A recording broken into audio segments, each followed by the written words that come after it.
Hi, I'm Phil Whitby, and this is the fourth video in my series on biases, and it's a continuation of the last video, which was hedonic adaptation. Today we're going to talk about how hedonic adaptation can lead to conflict.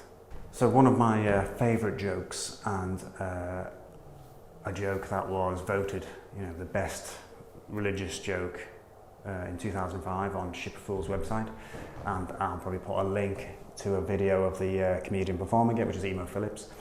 I'll probably put a link below or on the screen now, so go and watch that to enjoy it, because I definitely couldn't do it justice. So the humour in this joke that you've just seen, as in nearly every joke really, depends upon setting up a believable assumption for the viewer and then undermining that assumption.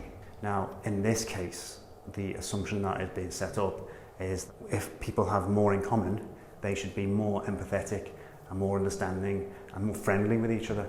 And this superficially seems to be true, but as the joke shows, it appeals to our understanding of history and shows us that really this isn't the case. As people get, who are interested in one particular thing, and be it in this case it's religion, as they get closer and closer and more dig deeper into their interest, they actually end up having huge conflicts. A similar comment was made by Jonathan Swift in Gulliver's Travels, in which in Lilliput there were two bitterly divided factions. There was the Little Endians and the Big Endians. Now the Little Endians believed that you should only crack open a boiled egg at the sharp end of the egg, and the Big Endians, well, their belief was that you should do it at the large end, the big end. And I think this was because an emperor's son was injured doing so one day, and so he decreed that it should be at the little end or the big end. And this ended up with, lots of wars and rebellions and significant loss of life. In Swift's era, there was a huge amount of conflict between Catholics, Protestants, and even competing factions of Protestants with Protestants, which he found absurd. However, thinking that it's just a religious issue is completely wrong.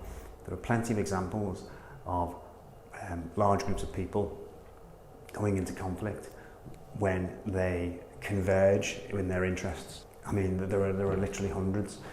Liverpool FC and Man United FC, they are bitter rivals, and you could think about this in any other football club really, but in particular this one's interesting because they've both been very successful, they've both dominated at different eras in football. They both wear red kits, they're both populated by 11 men trying to kick a ball in the goal, all highly paid millionaires, and yet both groups like to pretend that they are the antithesis of each other. Now there may be subtle differences, but they're fundamentally much more similar than they are different.